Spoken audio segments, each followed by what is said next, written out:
Welcome, everyone, to the May 28th, 2019 special meeting of the Architectural Board of Review, Sign Review Board, and Board of Building Standards. Mr. Secretary, would you like to do a roll call? Certainly. Mr. Grambort? Here. Mr. Donaldson? Here. Ms. Haney? Here. Mr. Monet? Here. And Mr. Waddell? Here. Any opening remarks, special comments?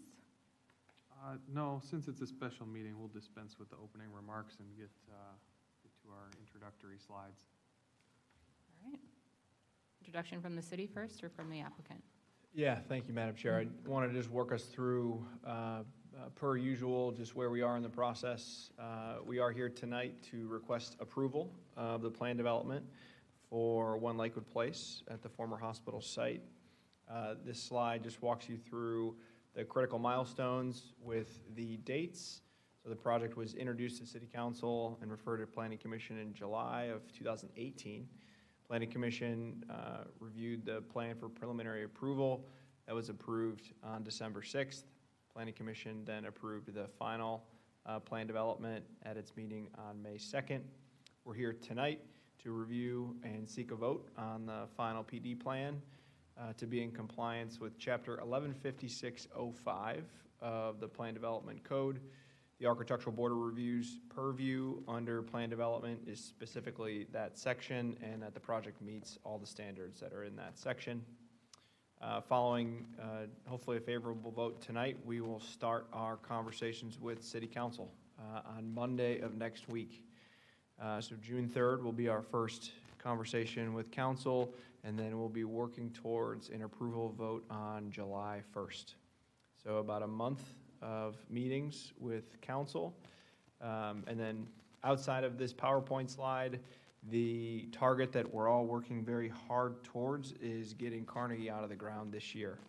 And part of that's being driven by the tenants that they're seeking, but just also our very genuine interest in getting out of the ground before some other projects in the region, so that this project can remain as competitive as it can be.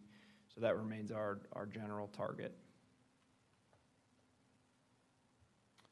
So again, the plan development section asks ABR to approve the project per 115605, and so that will be the request tonight.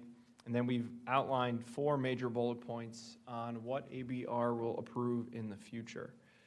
That would include a comprehensive sign plan per Chapter 1325, retail storefront design for independent retail tenants, including any potential impact on the design of the public plaza and any potential impacts on the Marlowe facade. Outdoor dining would come in front of ABR, materials, furniture, umbrellas. As is typical for any outdoor dining patio, we want to make sure this project follows that same process. And then the final design of the Curtis block with ultimately the certificate of appropriateness from ABR would come back in the future. These are the main bullet points that ABR is charged with under 115605. We've asked the RDL team in Carnegie to craft their entire submission around these bullet points. So you'll see once Greg gets here, the outline of the entire submission is based on this chapter. So we spent a little bit of time a few months ago kind of wrapping up the residential side of this project. Tonight's submission is for everything. So we're going to put the residential back in front of you guys, spend the majority of our time talking about the commercial components tonight, because we've sort of locked in the residential side of the project, but tonight's vote would be for the entire project. Is that it? I can't remember, Alex, if there's one more or not. So George, with that, maybe I could welcome you up to the podium and you can carry us for another few minutes. No problem. But thanks, Bryce. That was a great introduction. And Allison, Alex, I want to thank you, by the way, for all your assistance so far. This has been a long journey. So members of the board, I appreciate all of your input as well. You know, we've been working very hard, as I hope you know, and trying to accomplish what we think is a design that's sensitive not only to the urban fabric and the community as a whole, but your criticisms what we think is the objective for this project and how we think it'll be integrated ultimately as a successful mixed-use project that the city can be proud of. Just to address a few points that Bryce had brought up, part of the reasoning that we aren't addressing all of that, I think, is pretty clear. For example, the retail tenants, we're still in negotiation, pursuing those. Some of the signage is still left to be addressed because we don't know exactly what those tenant requirements are going to be. Even our anchor tenant, which we're in deep negotiations with right now, incidentally, we had gotten a signed letter of intent last Friday, but unfortunately, there were one or two provisions that we felt they changed unilaterally, and we have to talk to them about before we get into any deeper into it. At that point, we're hopeful that we're going to be in a position to tell you exactly who that tenant is, of course, with their approval. But we leave some of these things for us to come back to you so that you can see it and address it again. The fenestration may change a little bit. Some of the detailing may change a little bit. But I think fundamentally you're going to find that we're going to be in keeping with what we've tried to achieve here, not only on those storefronts, but as was brought up in that prior slide, what's happening with Marlowe. If we end up with a single tenant there, we may not address Marlowe at all. But if for some reason the pursuit of the tenant that we are trying or hoping for doesn't come about, maybe we'll have to. So we don't know that, and we still need that kind of flexibility. And of course, last but not least is the Curtis Block building. We recognize that it is, we got to obtain a certificate of appropriateness. We recognize that we have to keep that building intact for all practical purposes, but we really don't know exactly what that use is going to be. And so to take it any further at this point, while we keep all that and preserve it, would be premature. And so exactly how we're going to deal with that, we are very thankful that you're willing to allow us to carve that out so that we can pursue the approvals that we're seeking tonight. And I can move then full steam ahead with preparing drawings and starting to get into the final phases so we can start meeting the schedules that our anchor tenant has been pushing us to pursue. So I just want to thank you again on that, and we're looking forward to any further input that you may have, along with obviously following up on those other aspects that we carved out here tonight. So I appreciate it, and I thank you again. And I'm going to turn it over to Mr. Soltis. Greg is his first name, in case you guys forgot. Hi, Greg Soltis. RDL Architects, 16102, Shaker Heights, Ohio. Thanks again for having a special evening for us. Good to see you guys. Thank you. So I know we're going to focus mostly on the commercial building tonight. So while the residential architectural slides are in the full book, they're not going to be in the digital presentation. So the first thing I wanted to do, we never really had a chance to kind of discuss process and like why we did what we did. So we had created some graphic diagrams that kind of explain what we were thinking about as we moved through our design process. And so part of it was that, the existing hospital site already had an open space in front of it. It wasn't a very usable open space, but it was a nice green space that people were already used to. And the hospital already also kind of transitioned around this corner with a curve. And so that kind of got us thinking about the way that people relate to place and their communities. If you think about the way you remember space, sometimes you remember the characteristics of being in a space, but you might not necessarily remember all the architectural details or what type of plants are around you. But you remember like the forms and the massing and the space that's created in the void between the buildings. So we kind of use that as our inspiration moving forward. The other thing was that Lakewood's blocks are very long north to south, and they're not very walkable blocks north to south.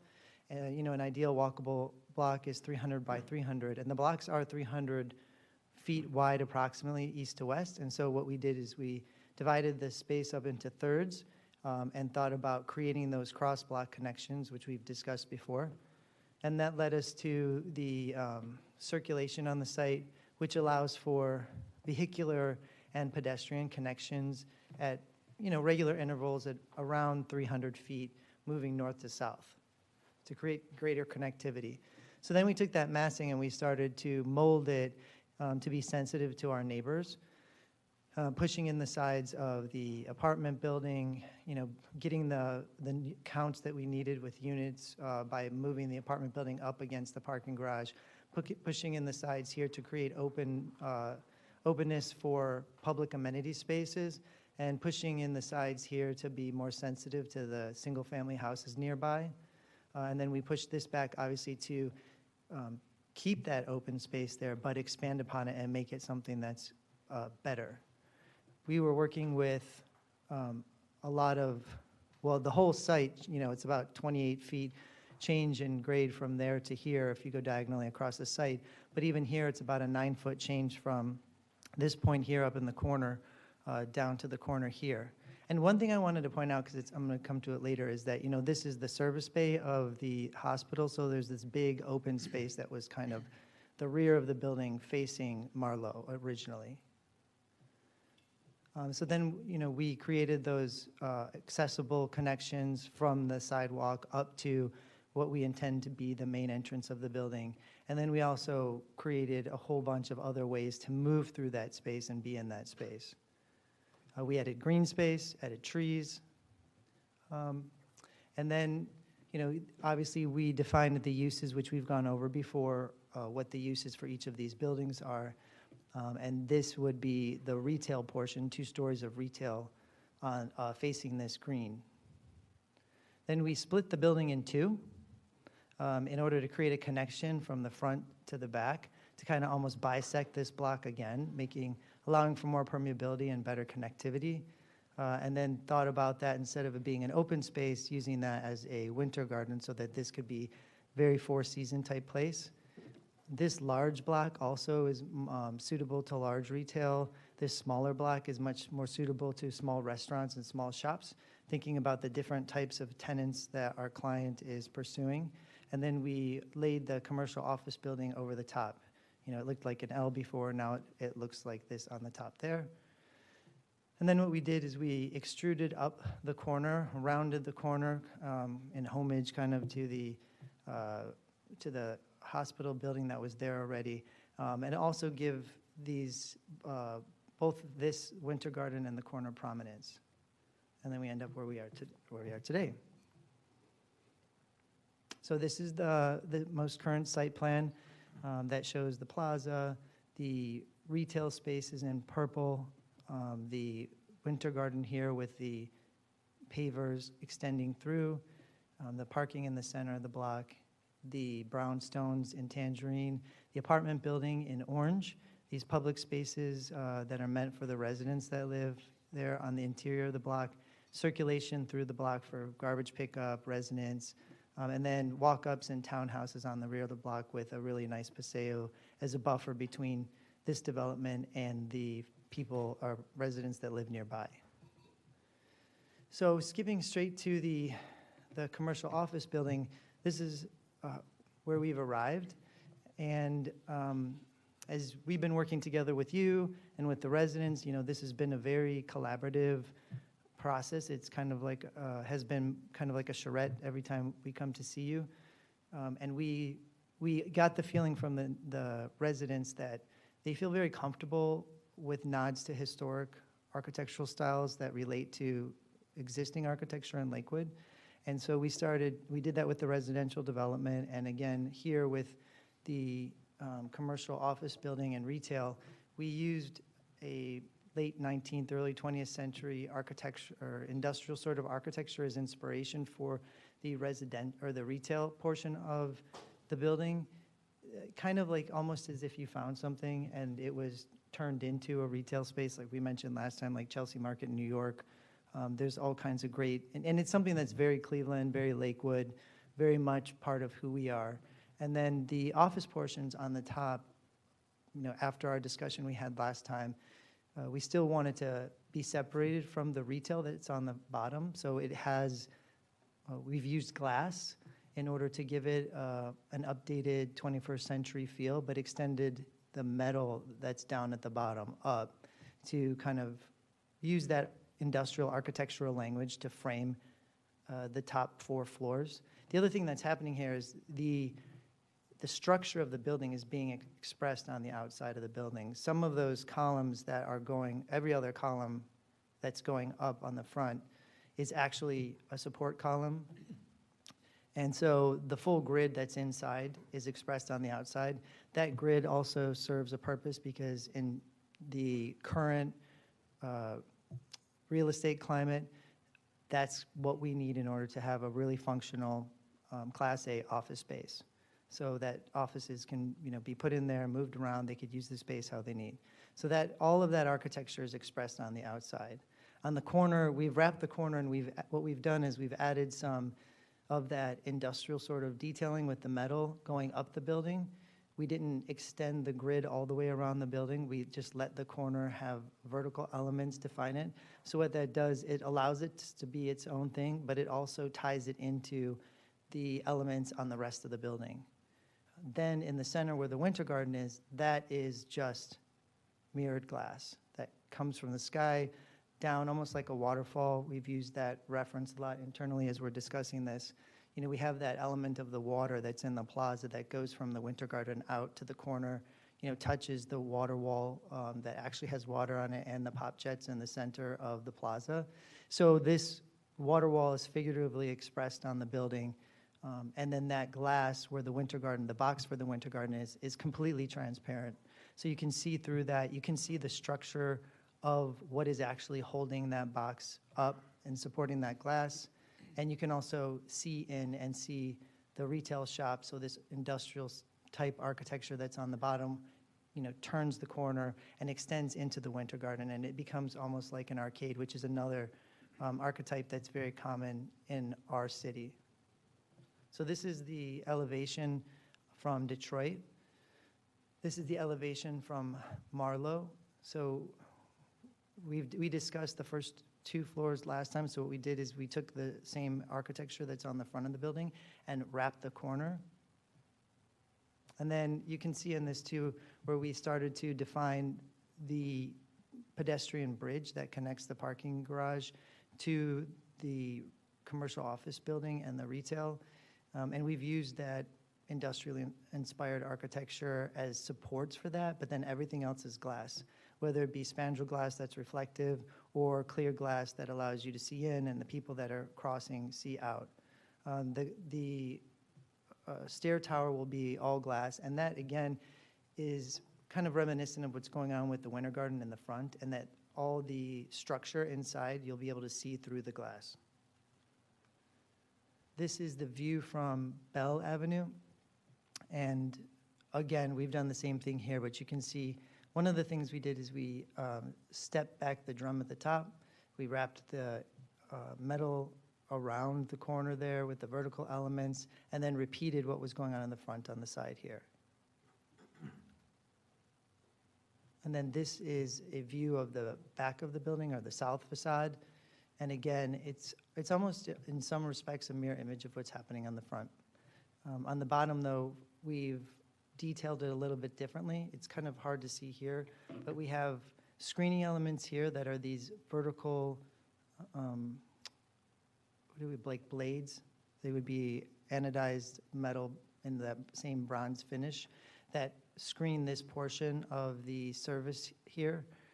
And then we've extended those same windows around this side of the building, and let the retail storefronts, entrances into the winter garden or what could potentially be an entrance into a retail, repeat what was on the front. So, you're connecting, it's all the same architectural language, but the way it's composed is different depending on the use. So you're always connecting in your mind, oh, that's a retail storefront, it looks like the retail storefronts on the back.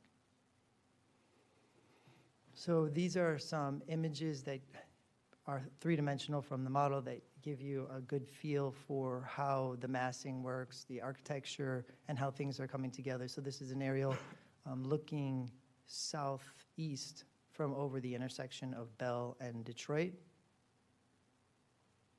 And so we're kind of rotating around the building. So this would be like looking back. It kind of fits in, nice with the skyline. But looking at the Bell Avenue elevation, and how the plaza ends up being framed by all the buildings around it and becomes the outdoor living room that we want it to be for Lakewood. How the plaza also kind of curves here, the veranda, and comes around the corner. And then we've brought these down to the ground. This elevation on this side's special. It's got these balconies that come off of these double doors. This is intended to potentially be a restaurant-type space. So there's a lot of permeability between the interior space and the sidewalk here, even though this is raised up above the sidewalk. This is looking northwest from over Marlowe. So again, wrapping that architecture here, changing it slightly as we move around the corner. Here's the porte cochere, you drive in and out, and allowing the lightness of the glass to kind of play with the very solid skeleton that is the metal. And this is looking southwest. So you can see the step up from the Curtis block to the first two retail floors and then the office building that's set back here. Also, again, like we've said many, many times, set back from the street here out of respect for the residents on Marlowe. And then the other thing we did was we kind of looked at the building the way people are really going to see it, because people are rarely going to see it from up there unless you live in the building across the street. But this is how people are going to experience it from street level. And so these next set of views are all views of the openings that we've created through the plaza to the building. So this one obviously is the LA that's centered right on the entrance to the Winter Garden. This shows looking across the plaza, the next entry as you move west on Detroit Avenue, where you can kind of see the end of the terrace here. And you can see how this railing is very, pardon me, is very permeable. It's very easy to see through the railing. And then when it curves, it kind of gradates and then becomes very see-through again. It's kind of hard to see on the screen here digitally, and it's dark in here. Then this is looking at the next opening after this little seating area that we've created with park benches directly into the plaza, seeing the retail behind, the Winter Garden entrance, and the main stairs that go up around the water feature. This is the main entry from the corner. So, we've come to a really nice middle ground between all the asks that people were making for how the corner would be treated. So there's a lot of seating on this corner looking through the space. The Winter Garden is very prominent from this corner, looking up the steps at the water feature, and then the green grass kind of like hills that make that transition from down here to 9 feet higher up here.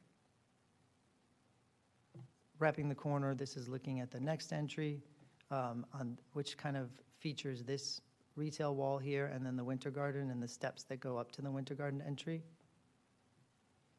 This is looking at the curved path, which is one of the ADA accessible paths.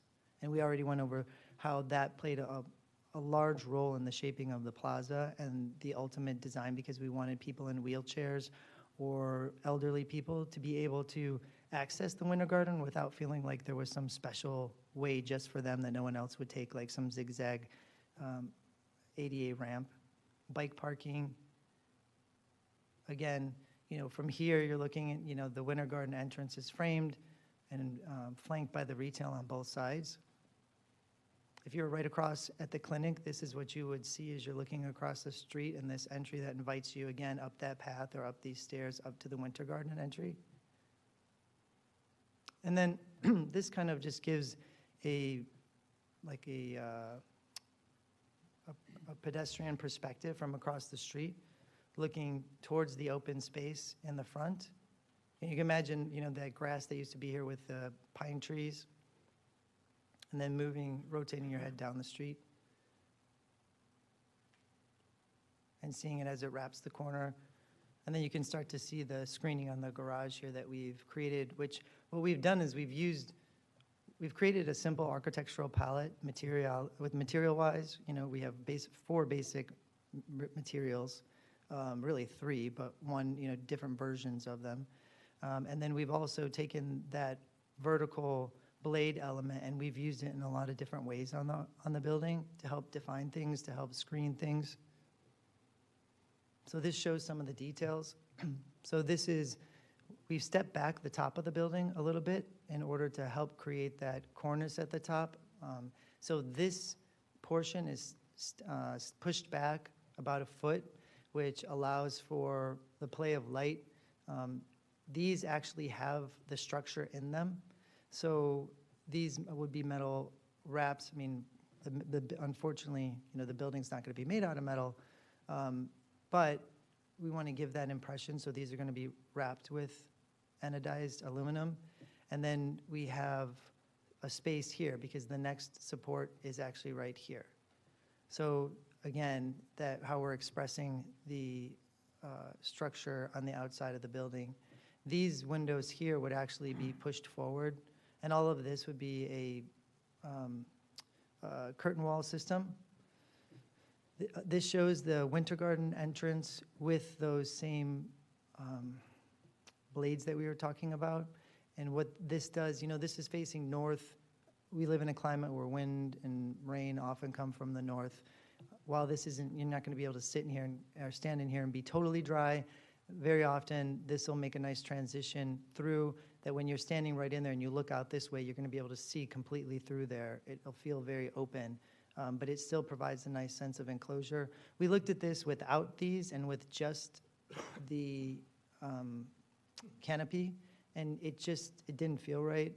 It looked kind of like it was just hanging there, kind of popping out of the glass. So extending this through the glass so that we can have a vestibule in there and allow this to define that instead of just having only the glass. It felt right, and it's a nice balance between a very open feel and that sense of enclosure. This shows those same elements as we use them on the parking garage to screen the parking garage. What we would do there is set them apart from each other, every 4 inches, and then transition to 6 inches and 8 inches and 10 inches. So we can really accentuate the play between solid and void and then this also allows for more air to flow through there because that's something that's important for the parking garage. And then we use them on the drum. So we set that drum back on the corner and we just use them. And we looked at a bunch of different ways to do the drum.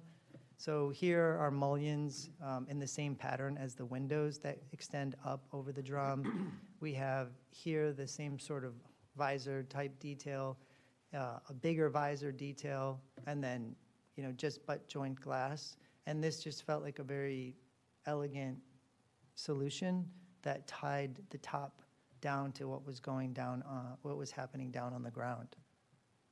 These, as they wrap the building, and I have an image to show you where we ran it through V-Ray to get some lighting effects at night so you can see how we intend the lighting to work. So these have become lanterns. So these would be some sort of opaque acrylic or glass that would, we have to work this out with the lighting designer, but that would glow at night and be lanterns kind of around the top of the building. And then the top of the drum becomes almost like the main lantern, so it would gently glow at night. And this shows, just having a single visor kind of that goes around the entire building and kind of joins these vertical elements together at the top and helps to define this cornice that we've created. This shows none. On the north side, obviously, they're not going to really be used to reduce heat gain from the sun. But on the south side and the west side, we can definitely use them. And right now, the way what they're shown is about 2 feet. They're about 2 feet deep, and they're about 2 feet deep and about 18 inches from each other. So we would look at how we can use those to reduce heat gain on the top floor. It's a small gesture, but it's something that will reduce the cost of heating and cooling the building, or cooling the buildings especially. So this is, now we don't have all the lighting for the plaza in here, but we did try to just put some of the lighting in there and then also light the street lamps that go down the street. But we kind of show here how these elements up at the top at night will gently glow. And then the drum at the top will kind of be like the main lantern, and these are all the baby lanterns.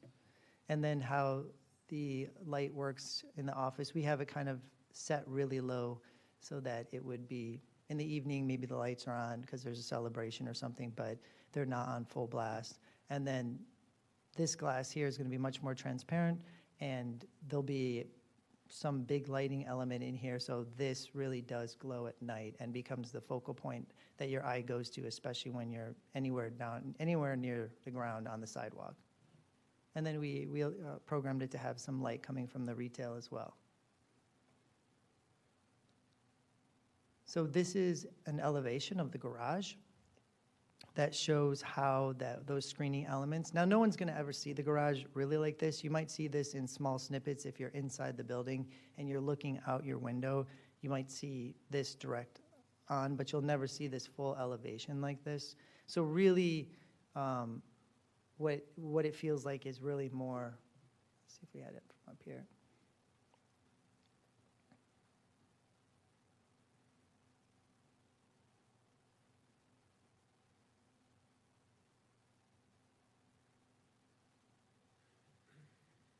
This is really what people are going to see as they're looking down the street, is how these kind of transition from darker, more solid spaces to lighter, more void spaces as you move down the street as you look that way. These are the materials, which I have the materials board. You've seen the materials already, though they're the same materials that we had last time. And I can move on through circulation and the other items, or if you want to stay with the commercial building, we can stay there and have that discussion. Keep going. Keep going? We'll come back, yeah. Okay. So, again, this shows pedestrian circulation, and we have the primary paths, secondary paths, and then, secondary paths leading up to the main entrance, and tertiary paths, kind of like more residential sort of connectivity in the back block area. And then primary building entrances and secondary building entrances, these would be kind of retail entrances. Vehicular circulation, residents are in yellow, so you can see this is where they enter. They park in either their garage underneath their unit, or they enter the parking deck from this side. Commercial office and retail users are in red. They would access the site from the south and the north, but they would come in on the additional cross street we're creating and enter the garage this way. City service vehicles would, come through this way to pick up commercial refuse, and then this way to pick up residential refuse. And then the public transit is here with the bus stop located right here. Currently, it's down here a little bit more, but we've moved it up, so it's kind of near the LA, but just to the right of the LA. That's if RTA agrees to that, but we think that that's the ideal place for it. It gives more room for cars to back up behind the bus from the intersection, and it also is nicely placed right in front of some of the grass, and it doesn't block any of the entrances into the public space here. So this is a plan that we did that's dimensioned, that shows in detail how all of these sidewalks and streets function, and we've blown it up so you can look through it and inspect it at your leisure, because I know it's going to be really interesting to you and you're going to want to really get into the nitty-gritty. But they're blown up so you can look at it and you can clearly see how wide the sidewalks are, how wide the throughways are for the cars, dimensions of the plaza here, and then the back streets that we've created through the back, the residential block.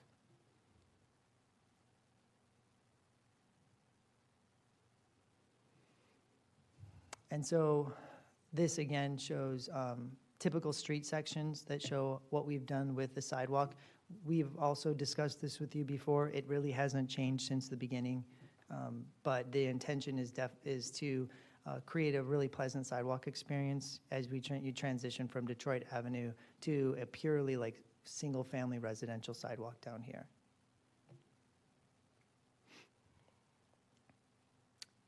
Landscaping, again, it hasn't changed much. If you have any questions, Marie's here, and she'd be happy to answer anything for you.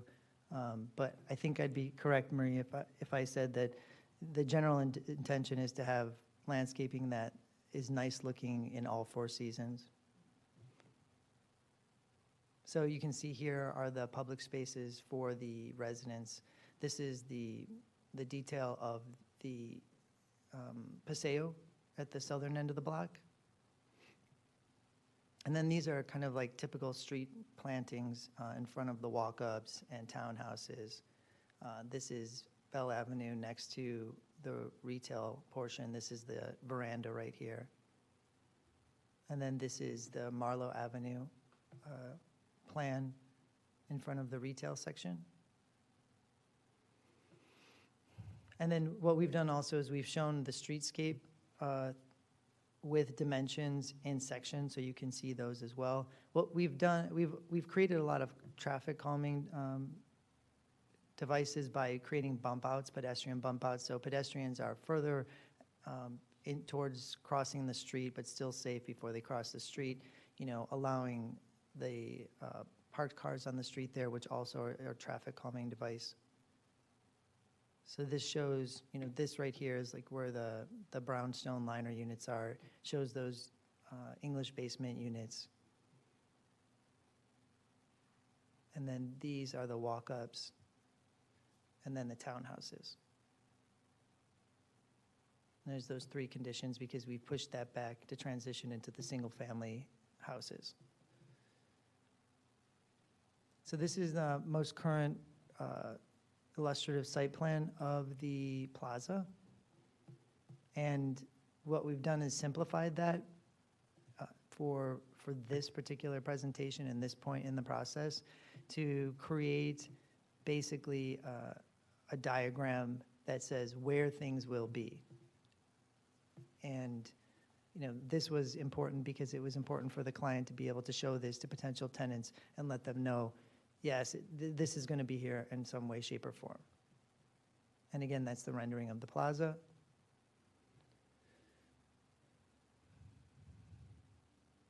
And you've seen those. And then we went through the lighting last time. So this is, you know, this has everything in it. Ron was here. You know, if you have any questions, I've learned a lot from Ron, so I can answer some things. If not, I'll send you an email. And that's it. Do you want me to go back to the commercial building? Sure. As you're going back there, I just want to thank you for completely thorough presentation every single time you come in here. Oh, thank you. I mean, it really helps even to go over it every time to just remind ourselves of why we got to where we are. And I want to thank you for being open to all of our suggestions. And when we've disagreed or when you have wanted to put your foot down, you've brought back up and explained how you got there and kind of made us understand and took us on the journey with you to get there. So that's really been appreciated, I think, by all of us on the board for, Well, thank you. We appreciate I don't know that how many comment. months we've been here, 5 or 6? I don't know. I know. I told them I feel like I'm married to them. I know. Yeah, at least 5 years. Do you want me to go to the elevations, or do you want to stay in the model views? I do also have that. Do you want to do that video? Yeah. Oh, fly through, sure.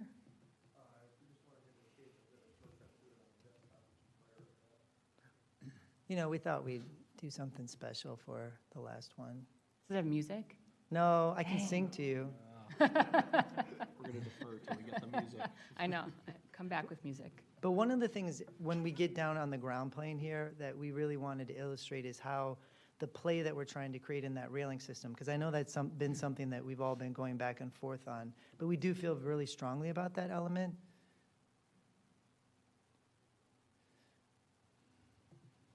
Which is difficult to see on this screen. But see, you can see, and they won't look as black as that, but you can see how you're able to see through the railing system and how it has movement to it as you move through the space.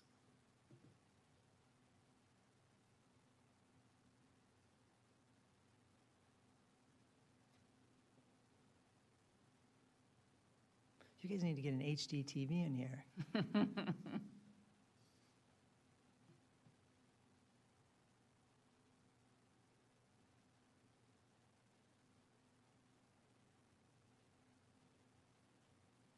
You know, and this is really set for like a June, you know, in the afternoon sort of sunshine, so that we can get the shadow and you can really feel the depth of things from this. But, okay. So that's there. I'll go back to this. I think that your big move of taking that frame up into the 4 stories is really successful. And I like the rhythm of it, and I like how it kind of echoes back to actual windows. I mean, that's kind of a historic element that people relate to. And you couldn't do a curtain wall, you know, 50 years ago. So I think Right. people are used kind of seeing this pattern and seeing windows instead of a big building wall. So I kind of like that element, as you were saying, that people in Lakewood relate to historic elements pretty well. I think the only things we were working out these last couple of weeks is what to do with the corner and the cylinder coming up, how the kind of winter garden was being treated, and then some things on the Marlowe facade. So I guess we'll just kind of start there. Okay. I'm still not sold on the need for the cylinder. I think, like, I kind of in my head have taken it off and kind of traced over it, and I think it works either way. But if you guys feel really strongly, I think that this with the blades is the best way to do it. It was good to see all kind of those other options.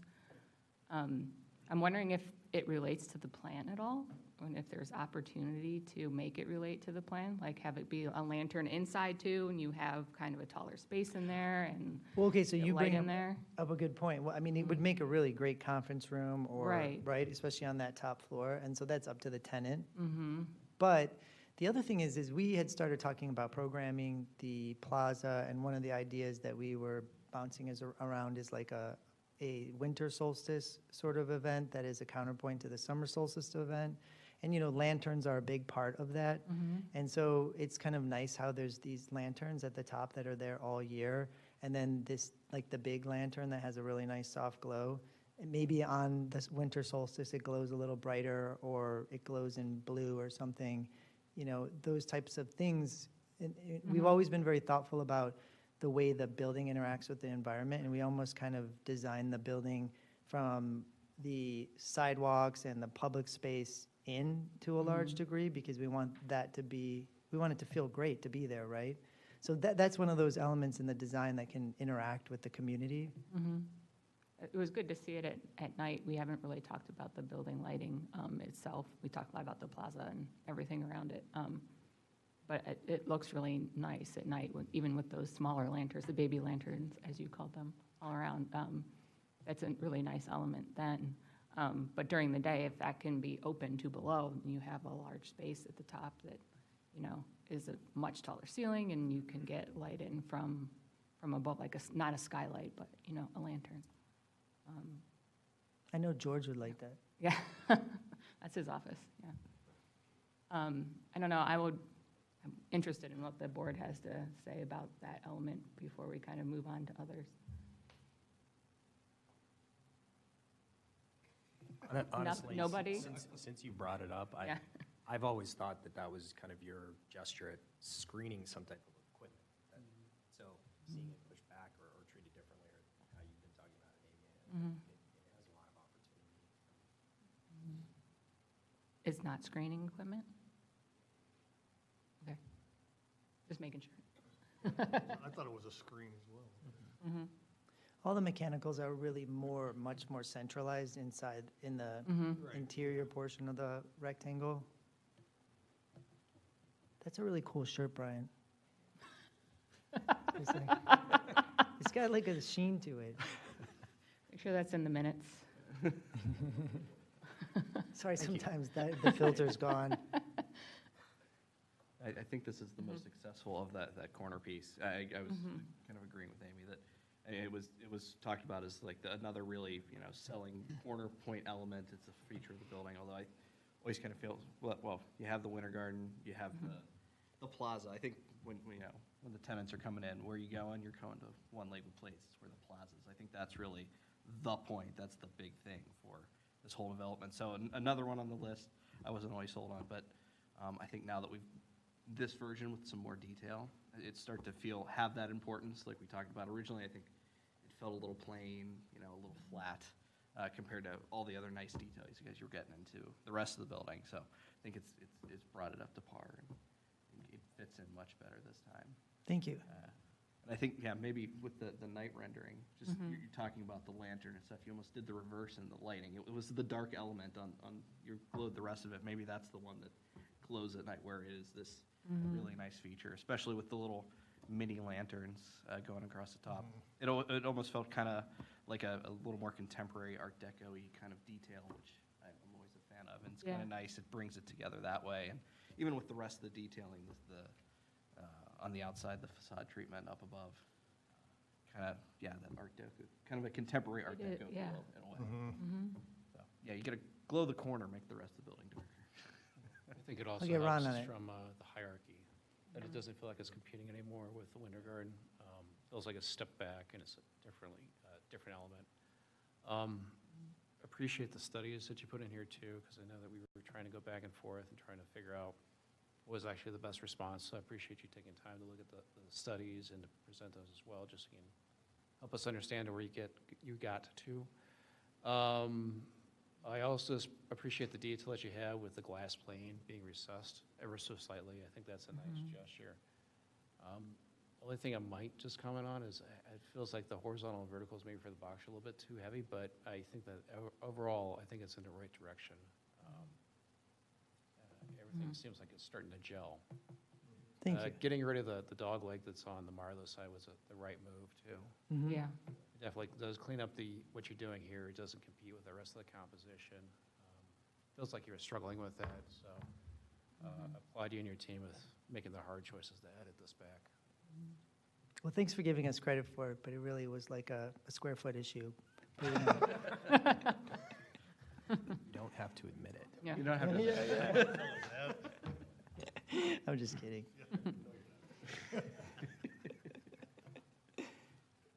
This step that I think from the last meeting to this meeting was like, when we were looking at the residential buildings, and it took that last step and everything really came together, and you saw the transition through the different elements. I think the middle part really ties in much better to the lower part. I like that you said waterfall. That's what I had in my head too, that it does read like a waterfall. And even there was one view from that second entrance south. The whole form kind of reads like a waterfall, like a bridal veil falls. Everything kind of goes up. Yeah, it's not, It makes a lot more sense. yeah, it's a more gentle gradient there, yeah. Like them the same way. Waterfall Oh, yeah, potentially. Right, Yeah, that's a good idea. so that you get that connection every night. It's the waterfall that goes into the creek that's in the There you go. Look at that, wow. There we go. Were you saying to take the glass down in the middle? He was saying potentially light this portion, Light it all the way up? the same as this right here. What if the parapet doesn't go all the way to the top there too?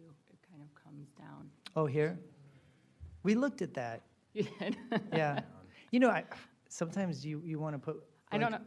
all the different options in, but Yeah, I think I'm struggling with the top a little bit, and I like the one fin on the top instead of the three.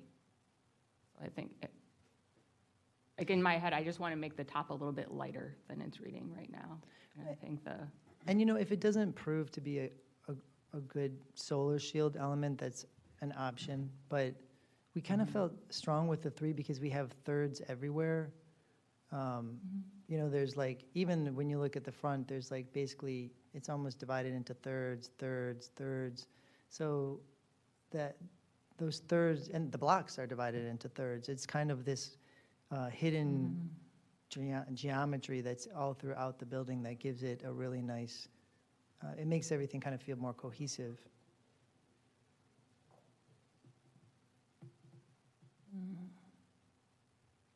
can you go back to it? Like this?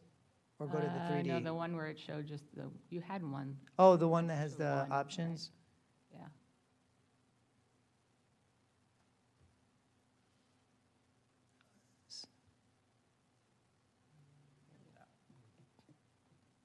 So this is one. and this one is with nothing.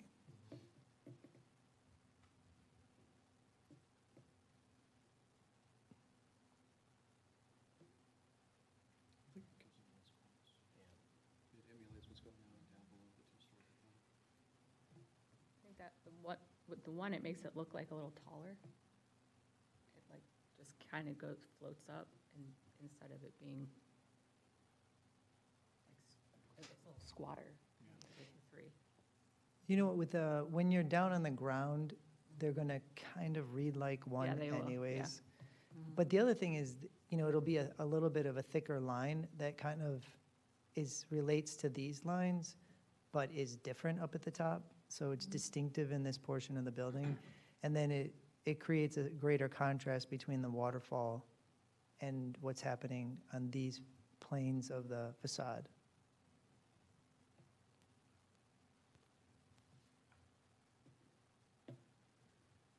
Okay, I can go 3.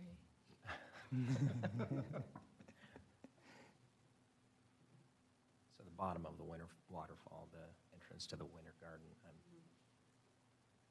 I'm struggling with that, where it is right now. Yeah, I'm struggling with the blades there and on the garage. The blades on, well, let's talk about the garage.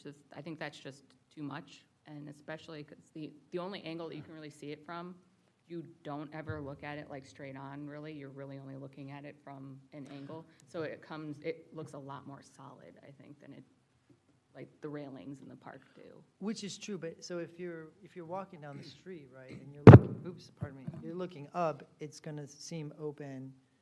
But the cool part of it is when you do see it at an angle, because then that gradation is like accentuated. The difficulty with this part of the garage too is it's a north-facing facade in, you know, a pretty, a street that has, you know, high building, and it's got a high building right in front of it, so it's not gonna get much light. So to put green walls. So I didn't want to I wanted to just take out a lot of it. I don't think. Oh, just, and. I don't think it's necessary to put it again, across the whole. Oh, you mean like have more open spaces Yeah, in it potentially? make more of a rhythm and a pattern, like frame it. Yeah. Like frame like you're doing the retail spaces. Mhm. I don't know if there's columns close to the edge, you can make a pier on the outside, maybe out of a thin brick or something that matches what you have across the street. Just to get that element, a vertical element in, and then you don't even have to make those go from floor to ceiling. They could maybe only be the crash wall height or something. And then when you get closer to the piers, maybe their floor to ceiling there. I don't know, just work out a framework and a pattern and rhythm across that facade instead of just going across the whole facade Okay. with the blades. Yeah, And the columns are close to the edge, at least, yeah, the way that the garage is designed. What are the dimensions of like a fin again? So the fins are about, you know, a half-inch wide Okay. by about 4 inches deep. I mean, and that, you know, we could play with that. So that's where they stand right now and what they are in the model. And they're all finished the same. Mm-hmm. So, dumb question here, just to make sure I'm following. Are they actually, are you tilting them at different angles as you go down the facade then to get a gradient, or are you just stacking them so that way you get a Marais effect? Yeah, you stack them, so some are 4 inches apart, some are, 6 inches, then 8 inches, so there's this gradient that happens over the surface. I have actually an image on my phone from, so this is, remember the health museum? Mhm. So this is the building that the new health museum that the clinic now owns. So this is a railing system that, and they actually use it up the stairs in there, and you can kind of pass this in. So we found that, and it's got a really nice, clean, I mean, that's a really handsome building, and it's got a really nice, clean finish, and they used it on the stairwells, at that curve all the way up around, and so I went and took a bunch of pictures so you guys can kind of see those details.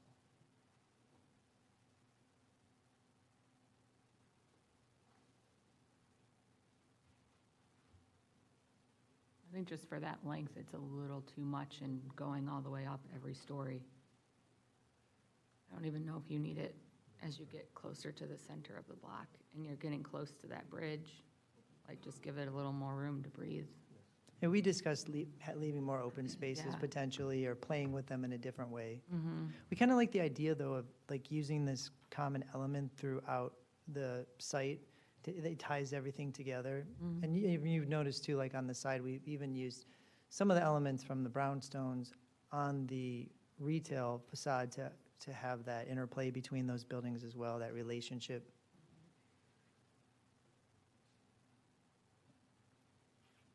I guess the more you take away of it, though, the more concrete you see. The crash wall. Is there a crash wall behind it, or are you using There's a crash wall behind horizontals? it. It's a solid crash wall. Mhm.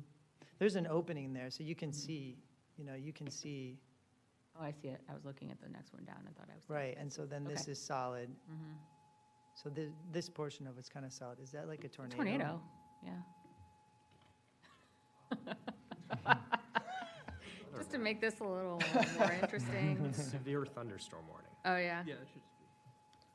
Yeah, it's a severe thunderstorm. We're good. Okay. Until it turns into a tornado warning. We got a generator, we can keep going. Yeah. And part of this was, Oh, man. you do have a No, basement, I like right? the element in general, but like 300 feet of it, I think, is a little intense. Well, how much Yeah. of it are we really going to see? So you One see, view, you see a little bit of it. Right. right, you see maybe, because it's about 300-foot wide block, so there's the sidewalk, there's the brownstones, then the garage starts, and then right in the center, there's the vertical circulation tower and the bridge, the pedestrian bridge, so that breaks it in the middle, and then you have it on the other side. So maybe you have about 100, 125 feet of it. And then the thing is, at the base, at the bottom, so when we look at this, there's going to be, the plan illustrates it much better, but there's going to be a bunch of plantings down here and down here, that soften up this portion of the elevation. So this kind of like, I really don't think you need to take it back more than 2 bays, Yeah, that's what I was thinking. because otherwise it's just becomes so monotonous. Yeah. Overkill. If you want it to be a design statement that relates back to your railing, just bring in a couple more and let it be a gradient that then disperses to the open air. okay, Just from the corners, kind of solid. Oh, yeah, just 2 Yeah. bays, get to the entrances. And then, yeah, let your entrance be the demarc to go ahead and get the different. well, and Ron talked about ways to kind of demarc the entrance too, so those are some interesting ideas for how to give the entry prominence.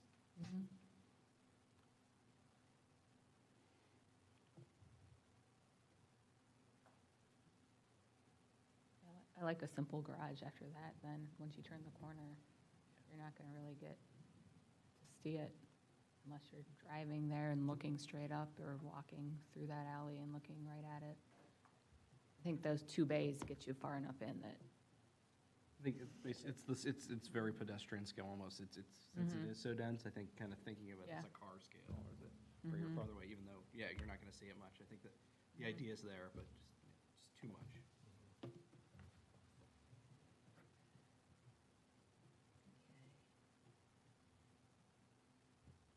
so what about at the entry to the Winter Garden? So Are they really, how tall are they? Is that like 18 feet tall? no, yeah, close to, because, so there we go, can see it. Can it be done with all one piece going that whole height? You're gonna have to have an Well, intermediate- we're going to probably have some breaks in it. So Ron and I discussed that last week about how some of the horizontal members would be smaller, and they might relate to some of the things we have going on the retail facade in here to give it strength. So when this sits by itself, it just feels, it doesn't feel, I mean, if you can imagine all this gone, just the glass around it and this sitting by itself, it just didn't feel right. So something was needed here. The other option is to do the more solid portal that you walk through. That's kind of a contrast of what's going on. So it's almost like, Rustam kind of said it like you're walking through that. You know what, I think there's a place at Niagara Falls where you like walk under and the waterfall hits something above your head and you walk through a tunnel. a kind of like a tunnel element, and you get to like behind the waterfall. So, and I think this works similarly to that as well, because there's this element on the side. But this was a good middle ground that allowed transparency when you're looking from the side. Did you look at just wrapping the thing, instead of having the solid piece, having the fins kind of be as a wrap, just a U arch? We 'Cause did. As you said, because it's already, it is going up the height, it's not really going to protect Lakewood rain where it comes horizontally or anything, so. Yeah. No. Just kind of still have that element and bring in, because I do like the fins, I think, going up the side. I think that's a nice detail. but, Birds. Yeah, it's the top, it feels heavy and. Well, we did do that, and it didn't look right. And then, like Ron just said, birds could perch up there and then do bad things to you as you're walking out. You don't want this bunch of those prickly things on top? No. Yeah. Oh, those would be. No birds will be That anywhere. would be great. Yeah. Bird graveyard. But such an important entrance, I'm not sure you want to treat it like all the other retail entrances in that block. You want it to be something special. Right, and well, and I guess we did feel that this was kind of special, because it's going to feel, I don't know, I think it's going to feel kind of dramatic, especially when the light goes through it.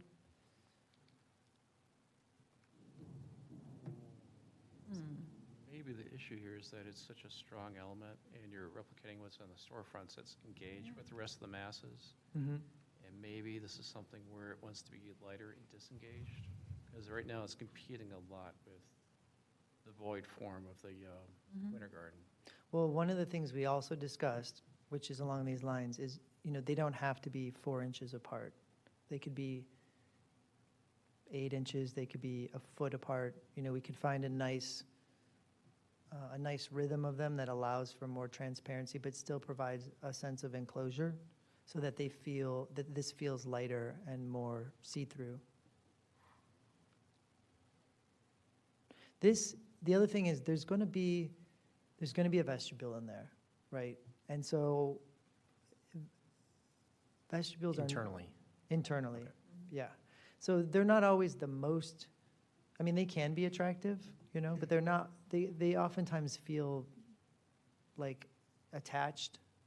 And so this is a way to make that vestibule into something special that relates to the rest of the building without having like an additional mini glass box in there that's going to have mullions and its own metal, support that will be exposed to people's view.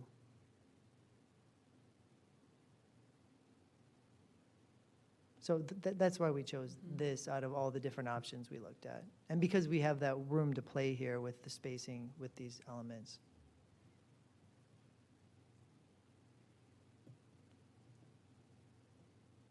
I think I'm struggling with it because it looks the same as the, retail entries. It just looks like another kind of retail entry.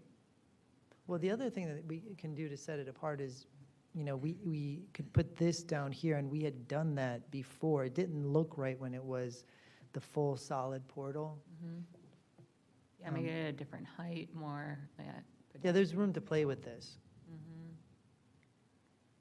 Yeah, with that point also, how it protrudes past the verticals, that might be giving it some struggle too, because then it doesn't feel like they're relating to one another.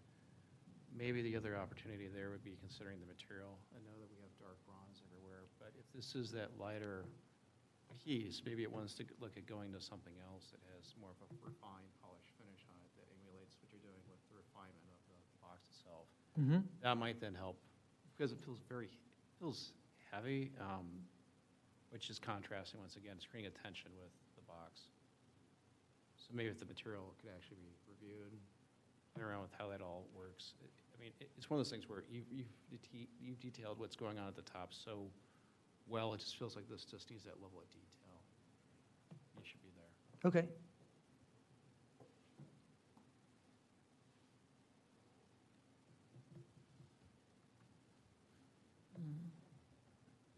You're thinking like anodized aluminum instead of the bronze finish, maybe? Just make it look lighter? I can't really picture another Yeah.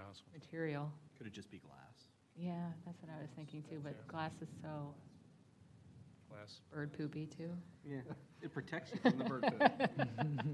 And just sit up there. Yeah, you can look at it Yeah. from the bottom. Just took out some of the structure in the parking garage, so. Mhm. I do think maybe taking it down that next horizontal line you have would be start. And I wonder if it's, like you have these kind of, like on the Marlowe facade, you have the black brick at the entrance there. And then the black brick on the corner. Is it like a black spandrel outline there? That's kind of like your it differentiates it there somehow? I don't know. I mean, we're going to end up playing with it a little bit Yeah. anyways. But those, I mean, I'm hearing Mhm. you, so, Down horizontal, compress the space, then open it back up. I think making the fins and the canopy line up would make it read like as one portal instead of Right. two different elements. we did Mhm. that too. I'm sure you've done like Yeah, I a know. million iterations. We'd of have this. like 300 slides at Yeah. least. We did that, and there was something that felt better about the canopy popping out a little bit past those. But yeah, we did think of that, and we did try it in the Mhm. model. Okay. So let's flip around to the Marlowe facade for a minute. One of the things that I noticed is we definitely need a door there. And I thought I saw it in one of the, a service door. I don't want to just look into the service yard. Right, so we don't have a service door here because there's egress Mm-hmm. coming out through there. But one of the things I wanted to point out, so when we did this, what was there before was like this real big open, like this is where, dead bodies would come out and things like that. But it's for real, and garbage and, It's a thing that happens in hospitals. yeah, right? Yeah. So what we've done is, and it's right across the street from the houses, so. So you got rid of that function in the. This is not a dead body processing. No dead bodies, right, and we solved it. But we've Unless there's a pushed, tenant we don't know about. Yeah. Still working out the details. but we pushed the service like all the way to the front, and we've really minimized that entrance, so that it really, so if we look at that You here. have egress going through a service area? You're not. You're not permitted. You are not getting that permitted. So you're going to have a man door next to that with a little hallway. Right here. Mm-hmm. So That is going to be a service area, right? it's going to be for Yeah. deliveries. Deliveries, yeah, Mhm. yeah. Will there be trash compactors in there too? Yes, for Mhm. these retail units here, and then the other services, over on that side of the Yeah, building. you need a screen, a door. And you'll probably need a man door, work out the plan so that it doesn't exit through the service area. Okay.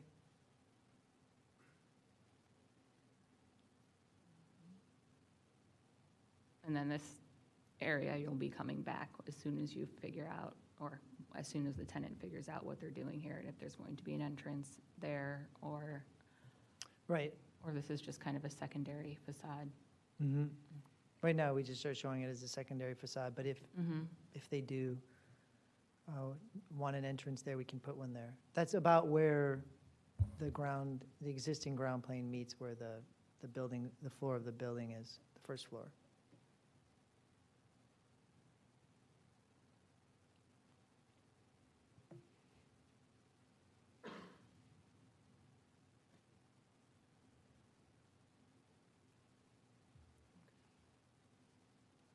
I like how you treated the bridge. I think that's nice.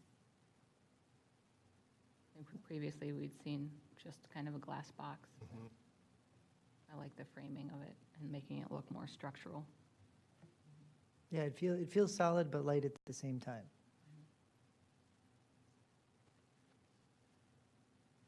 think that's all I've got. Does anybody else have more comments, questions before we turn it over? I just think it's come a long way. It looks so much better than it was. I'm happy. Thank you. Thank you. All right, I'll open up the public comment. Anybody here to speak to this item?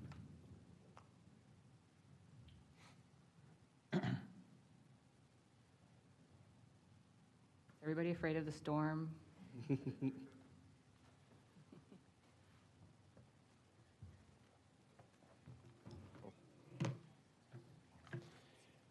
Jesse Shedden, 1488 Marlow Avenue.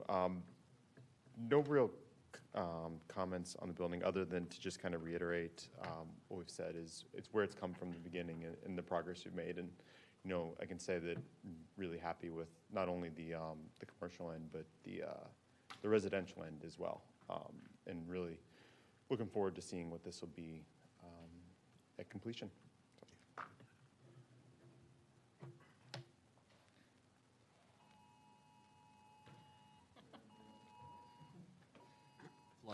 Flash flood Flood? warning. Okay. We're good. Okay. We're good, we're up. On the third story. Go on. Until the tornado warning comes. Yep. We're staying the course, okay? Now we're going to your office, isn't your That's office right. down in the The basement? bomb shelter is underneath my office Yep. downstairs. It is your office. It is. Okay. Anybody else? All right. Close public comment.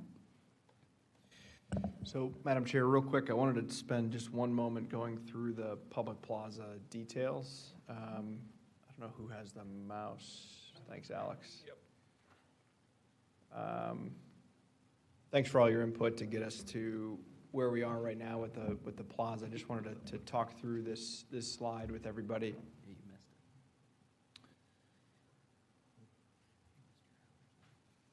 This will test my vision. So the approval for the plaza is diagrammatically shown on the right, but we also wanted to just include specifically what's included in your approval tonight. I'd like to just read through this for the group. With the design intent of Lakewood's finest outdoor community gathering space, and then these bullet points improved for the conceptual design, which includes seasonal planters, lawn space, a water wall feature, an interactive water feature, pop jet fountains, multiple forms of fixed and movable seating, access to a terrace for outdoor dining and events, an open plaza space structured to accommodate events and programming, the alley for access from Detroit and programming space, power and water infrastructure to support programming and events, and the plaza will be connected to the Winter Garden via design features and intents. If you scroll down a little bit, Alex.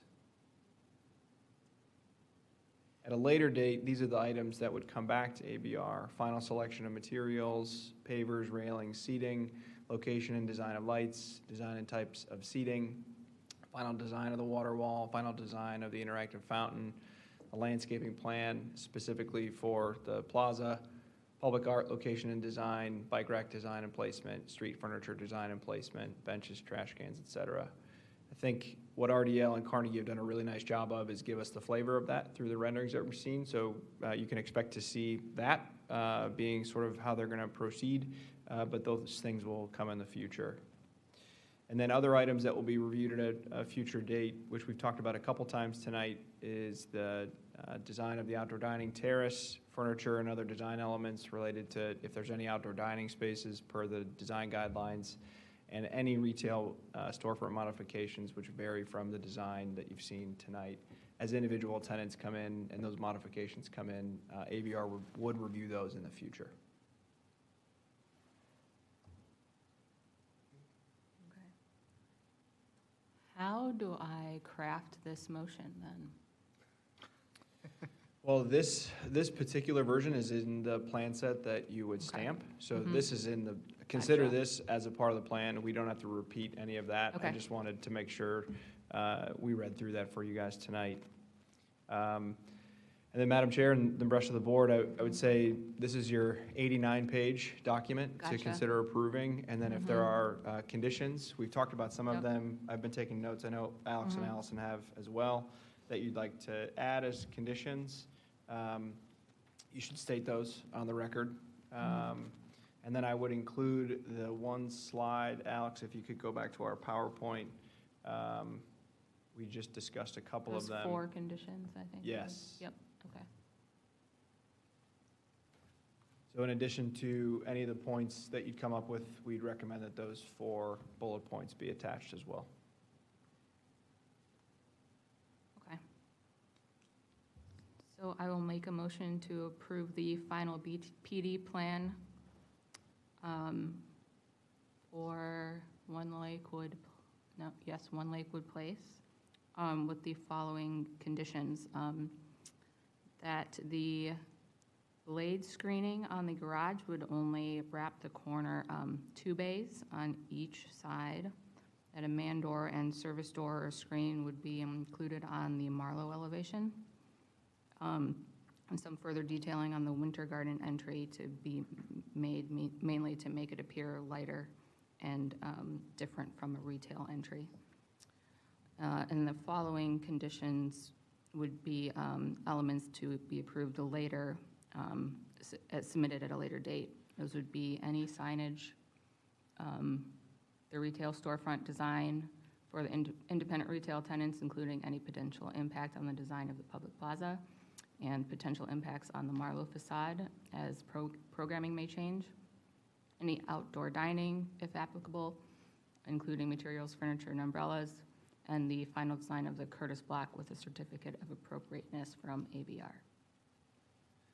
And Madam Chair, if I could, just a reminder to myself, on page 76, there does show modifications to the Curtis block.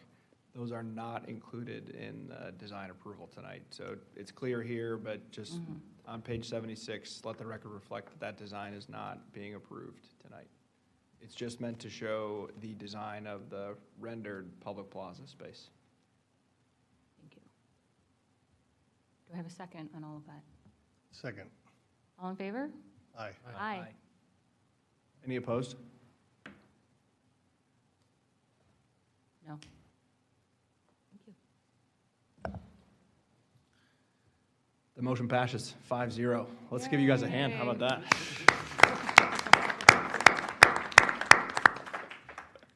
Final comments?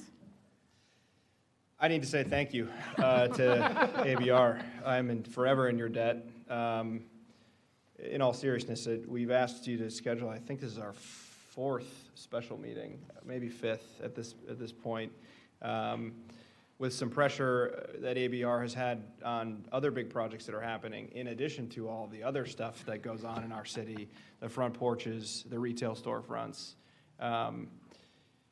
Your work has been very thoughtful, has truly put a stamp on this project, and you're going to be able to look at this project and hopefully be very proud of it like we are.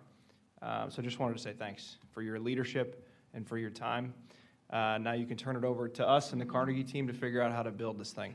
It's been fun. Thanks. I've I had can fun. only echo those comments. Thank you Yeah. for answering all of my emails, for sitting with us on phone calls at odd hours as we collect your individual comments. This has been great, and the design reflects your input and your stamp. So good stuff. Thank you. Excellent. So Amy, we've got, I think, 1 hard copy set over there that we'll ask you to stamp tonight. And I think our last thing to do tonight is to adjourn. Motion to adjourn. Second. All in favor? Aye.